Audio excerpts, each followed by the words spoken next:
But then, in comparison, we created Renaissance, a program of 22 digital theater films from theaters in 18 countries, connecting 250 artists. The recordings, which were really used to be a playground to work with multimedia approaches in theater, were sometimes produced for a Zoom environment, for Instagram, or with traditional cameras.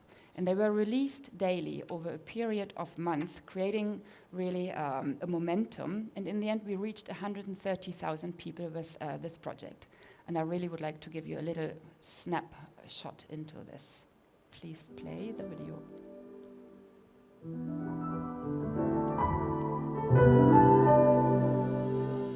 Great theater, great again, great theater, great again.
Thank you. Yes, so it's about what this project has shown us, also really about the relevance. How do we use digital theater in our own organizations, and how does it help us to remain relevant in the times that we are living in? And in the end, the question is also, maybe the next slide, to see how can theater help us to develop technology in a way that the future that comes out of it is a future that we want to live in. That's always the crucial question when artists start working. And that's why I think it's necessary to go really to the next step in this line of thinking, to go beyond what we are used to do and to strategize. It's really an important and exciting element as well in connecting with people outside of our normal circles, outside of theater, dance, cinema, the arts bubbles, to connect with universities, researchers, scientists, with leading tech hubs. What do they have to teach us? Were our initial questions. How can they help us develop a truly integrated and digital approach? But very soon we discovered also it's equally important to ask the question, how can we enhance their work and bring theater into different fields? And that's something we are testing with our digital theater study, which is now in the making, which we will assess on how much actually digital theater has had an impact on theaters over the recent years, both before and during the pandemic, and now looking beyond what's to come.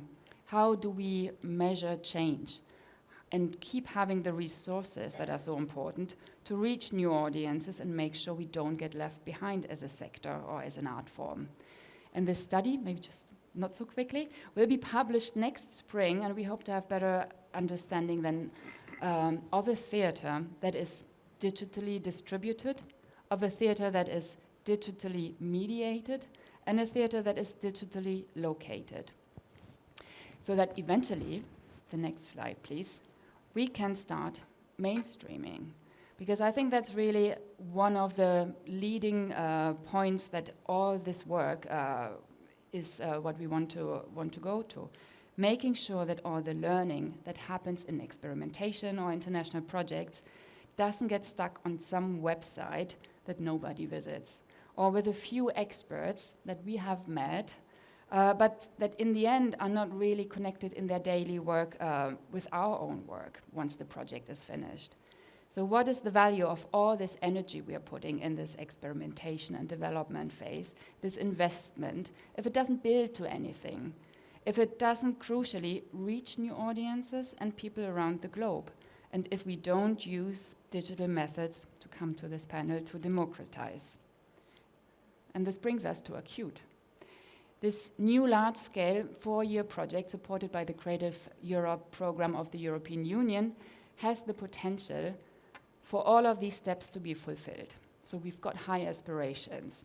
We have an exciting experimental period ahead of us with unexpected collaborations outside of the theater and arts bubble with great multidisciplinary art centers and universities to make new work, for example, with robots, AI, I have to say, a deep space cave, and many other new things that we are trialing out to establish also a new model of testbed for the first time in the performing arts that focuses on new dramaturgies, new stage design, and new audience development that could eventually be taken up by other organizations and scaled up. So digital strategies will need to be created and refined as digital change permeates through the organization. These concepts have the potential to bring digital theater mainstream. That's our ambition. But what's important is how we can integrate technologies and technological ways into our work. And there's still a lot more that we need. International institutions need to support this concept. Education needs to change. The skills we want to have. More funding so that the transformations can come natural as well. And we agree deeply with comments that Gerfried Stocker has been making for a long time, that theater needs to influence technology and not the other way around, ideally. So what do I want you to take away from this discussion today? Our goal is to show that European initiatives, both on the political and artistic levels, fuel changes among the individuals and professionals who are involved, and this also happens then on national level. And European initiatives reinforce and accelerate the exchange of work practices and processes that we are looking for, to not reinvent the wheel that has already been existing elsewhere. And to me, continued and expanded international collaboration is really necessary to create theater for the future. And to return to my initial question at the beginning, what is digital theater?